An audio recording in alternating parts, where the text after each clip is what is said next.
Nutanix Cloud Interlock podcast with your host, Michael Carr.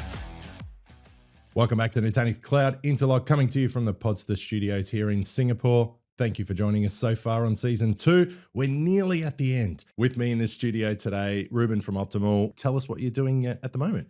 Optimal is a user experience research platform, right? It's been around for 16 years. It's like the OG of UX testing, right? And it's been helping the biggest brands globally transform their experiences or build new digital products like Netflix, HSBC, right? Workday, Nike.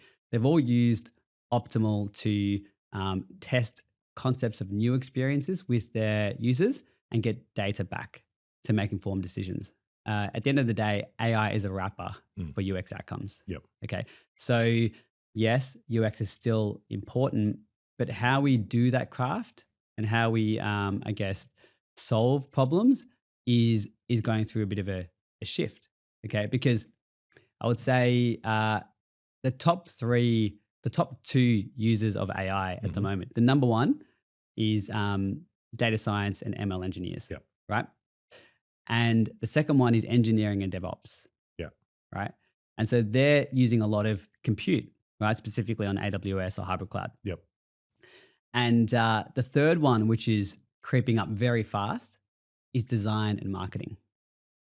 Okay, so automated image creation, video content creation, that sort of space. Yeah. So they're using AI tools because it's a bit more accessible, right? So there's also this shift between more people within the design profession and marketing profession are starting to do research, are starting to test their concepts because technology is more accessible. I'm going to keep that train of thought in terms of, okay, I can really start now. I can dive in really, really fast and I can re-engineer front ends, whatever it may be.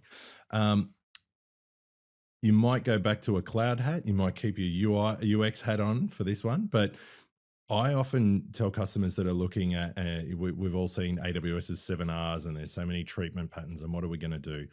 With how fast I can redevelop at the moment and take advantage of native services in cloud, what's your sort of advice and gut feel where people are sometimes, or organizations are getting stuck and saying, even if I've only got 300 apps, what treatment am I going to put against them? How would you sort of advise them on saying, hey, these are the low-hanging fruit that you can probably automate code to give you a front end on, and this is where you should start. What's the treatments can take a long time. It can often dissuade people from actually making a decision. Yeah, that's a good question. I think ultimately the first thing you have to do is to get context, right? And I would essentially benchmark your current applications first, right? So take your current applications, survey your customers. Like a tool like Optimal, basically you can take a bunch of screenshots or, send a link out to your, on your current application and get feedback from your customers and understand all the pain points and which ones have, high pain point, low effort, more return and focus on that first, right? I think it's quite easy these days to go, because you can just write a prompt and create a new experience that, hey, we're going to take all our applications and just, I'm just going to automatically rewrite all of them. Yeah, all of them. We're going to rewrite all of them, or we're going to present new ideas for all of them. But I guess the UX foundations are still important, right? It still requires an individual or an enterprise to say, okay, where are we today, right? Take stock. What are our goals from a user perspective? What are our goals from a business perspective, right? And which application should we focus on first? Right. Are you seeing that different in the sort of the three areas? If I said, say, government, regulated, and enterprise? Well, what's going to be interesting for regulated enterprises is that there's a lot of individuals using like AI tools and so forth, right? To think about how they can redesign experiences. But not a lot of these applications out there, they may not be relevant for enterprise or for regulated enterprises, right? So they have to be careful with what tools they use. So I think looking at the tools you use that support regulated enterprises, is security architecture within that tool robust enough? Does it comply with certain regulations? And I think with that rise of being able to analyze the applications really fast, and then being able to modernize the right ones. That I always bring it back to the ROI. What's my actual return on investment for taking any application through a treatment pattern? Because simply moving it into cloud, or moving it into a different area, maybe it needs to be adjacent to Bedrock and the new UX services that you're running, rather than having to re-architect and re-platform the entire thing. I can just redo the web front end, or I can just redo the database connection string, something like that at a minimal level. I think that's where they need to start. Don't try and boil the ocean. Just pick some subsets and then go against it, and you can do it a lot quicker than what you think you could previously. Yeah, and also one big thing that's happening at the moment is customer expectations, right? Your customers are expecting a lot more from you because right now they're on ChatGPT. The interfaces may change. It might be more conversational, right? So if you're starting with how my customer expectations are changing, how am I designing for that? Yep. And then underneath the hood, what technology is going to support that customer experience? Yeah. And more often than not, it's actually cloud infrastructure. Yeah.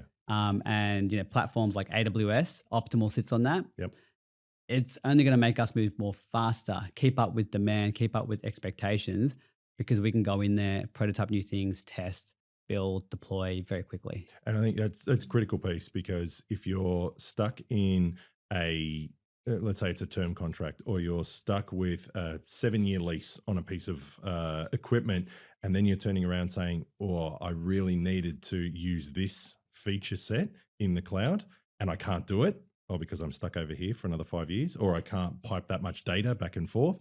Like, you're really limiting where your organization can grow from a customer interaction perspective. So having that flexibility to be able to adopt those new services, just because they're there, that's great and you can test them, but can you mass now roll this out at scale?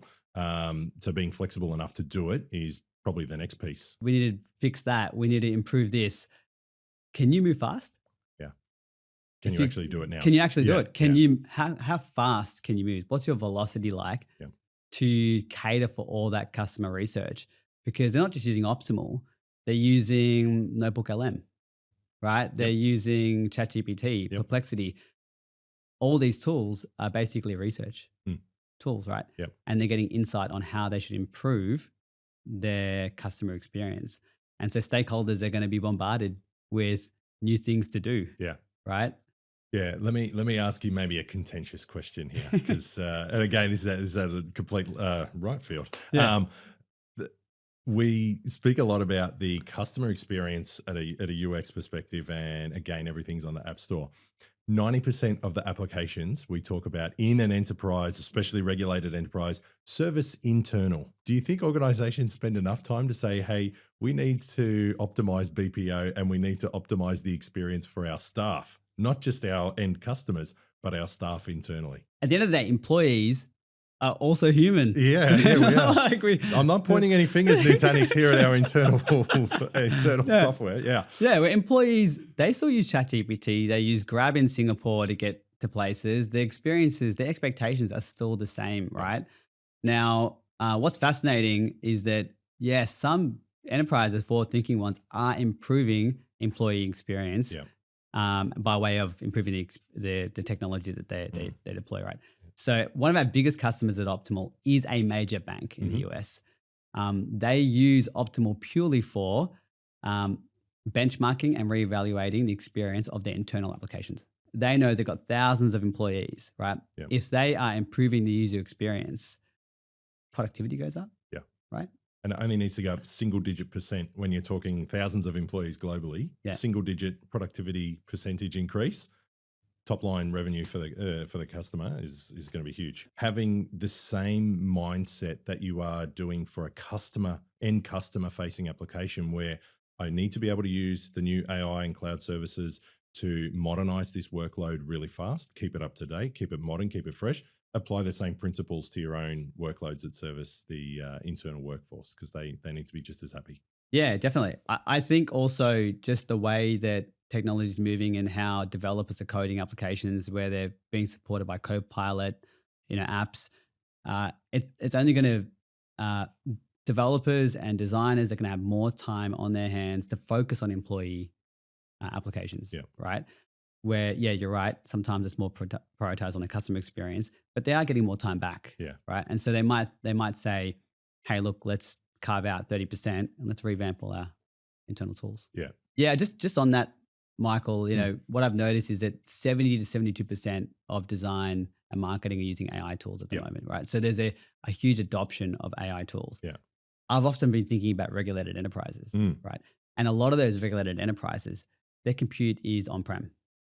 95% I'd say is still running on-prem. Yeah, which is crazy, right? It is a bit nuts. Yeah. And so you've got this workforce that is now starting to be more compute intensive, especially design and marketing, because they're going to be defining new experiences.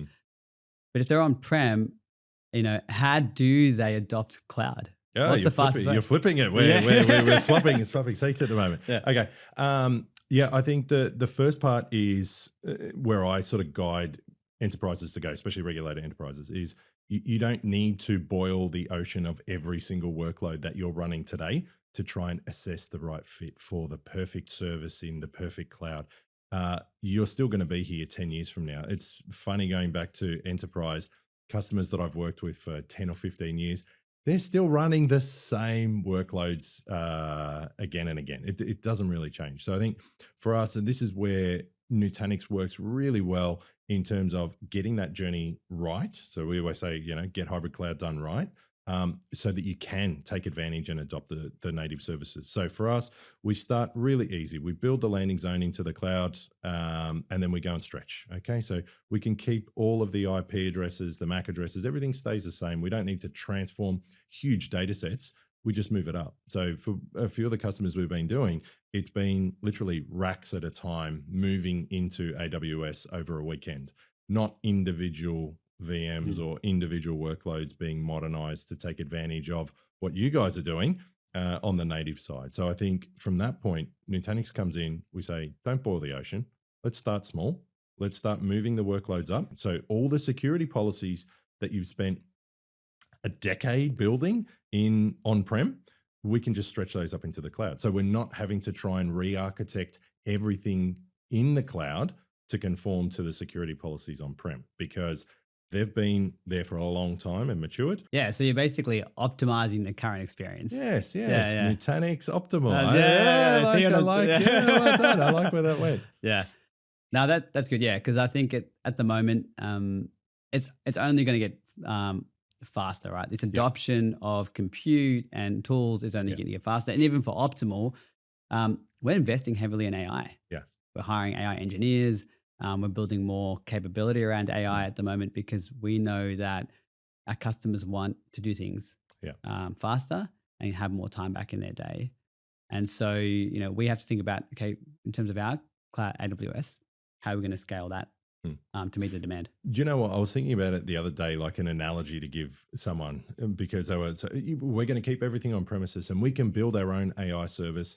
And I was sort of thinking about it in terms of a mortgage on your house. So I've got 50% of my house I'm going to put on a fixed mortgage, and the other 50% I'm going to have it variable because I don't know what's going to go on. Maybe it's going to go down. So I'm sort of hedging both sides. So if I am going to spike and I am going to need a whole heap of cloud infrastructure or GPUs or AI, whatever it may be, I can now at least move half of my fleet up in and take advantage of it. I don't need to go and hire 100 data scientists and AI engineers and everything else to go and build that on-prem. So that was sort of the closest I could figure as to, how Nutanix looks at it. We can help you hedge your bets so you don't have to have a huge commitment that's going to stop you from being able to do it within 5 years. But yeah, I think you're right. Like you have to find a way to support where you're going, and especially in today's world. And you need to be have a strategy to enable that, right? Because if you're locked into a certain way of working, and all of a sudden the world changes beneath you, like even your employees, the tools that they use, they have different expectations. They're not going to stay with you. Yeah. They're probably going to leave. They're going to go pretty quick. Yeah. Like I've seen people that I've worked with in engineering move companies because they want to go use the coolest tools, the coolest tech. I think is my bit of advice with it, and how Nutanix helps to say, edge today, core tomorrow. Next week, it's in cloud. And then in 6 months, if that strategy pivots, you can just go reverse it. Yeah. I think it's like, do you have a ramp? Yeah. Where is the ramp? Where's the ramp? Look like? Yeah. If you have no ramp, then, someone's going to go past you. Someone else is building the ramp. This is sort of the big piece of advice. If you're not doing it, guarantee someone else is doing it. Yeah, definitely. Ruben, thank you for joining me today, mate. You are actually the last guest that we're having on season 2 for the podcast. So thank you very much. Yeah, I'm honored to be the last guest. So thanks for inviting me. Good bookend. Yeah, good bookend. Thanks for joining us for this episode of the Nutanix Cloud Interlock podcast. We've heard from some fantastic speakers over this series of season 2, and make sure you tune in and subscribe for the next episode with Maxim and myself, where we're going to tie it all up and show you exactly how to get hybrid cloud done right. This is the Nutanix Cloud Interlock podcast.